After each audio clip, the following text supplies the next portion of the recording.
I'm Dr. Navneeta, general physician and diabetology working at Tree Super Specialty Hospital, Bachpalli. So, యూజువల్గా thyroid patients ఎవరైతే ఉంటారో వాళ్ళు రెగ్యులర్గా అడిగేది ఏంటంటే ఏ ఫుడ్ తినొచ్చు, ఏ ఫుడ్ తినకూడదు, కొందరు ఇది తినొద్దు అంటున్నారు, కొందరు ఇది తినమంటున్నారు అని ఓపీడీలో తరచుగా అడుగుతూ ఉంటారండి. సో థైరాయిడ్లో యూజువల్గా నేను ఇప్పుడు 5 ఫుడ్ టిప్స్ చెప్తున్నాను. First food tip is iodine rich foods like sea foods కానీ, iodised salt, milk, curd, cheese ఇట్లాంటివి ఎక్కువగా తీసుకోవాలి. బికాజ్ అయోడిన్ డెఫిషియన్సీ ఉంటుంది కాబట్టి first tip is iodine rich foods. And second వచ్చేసరికి యూజువల్గా థైరాయిడ్ పేషెంట్స్కి కాన్స్టిపేషన్ అనేది ఎక్కువగా కంప్లైంట్ చేస్తూ ఉంటారు. సో దాన్ని అవాయిడ్ చేయడానికి ఫైబర్ రిచ్ డైట్ అనేది ప్రిఫర్ చేయాలి.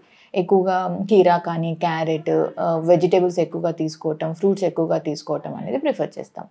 And the third thing is gluten sensitivity. కొంతమందికి గ్లూటెన్ సెన్సిటివిటీ అంటాం. అంటే గోధుమతో చేసిన చపాతీలు కానీ, బ్రెడ్ కానీ అలాంటివి తింటే కొంతమందికి లూజ్ మోషన్స్ అయ్యి థైరాయిడ్ అబ్జార్ప్షన్ తగ్గే ఛాన్సెస్ ఉంటాయి. అలాంటి వాళ్ళల్లో మనం ఎక్కువగా ఇలాంటి గోధుమ చపాతీలు అలాంటివి తీసుకోవద్దు అని చెప్తూ ఉంటాం అనమాట. అండ్ ద ఫోర్త్ వచ్చేసి క్యాబేజ్ కానీ, కాలీఫ్లవర్, బ్రొకోలీ ఇలాంటివి అవాయిడ్ చేయమంటాం.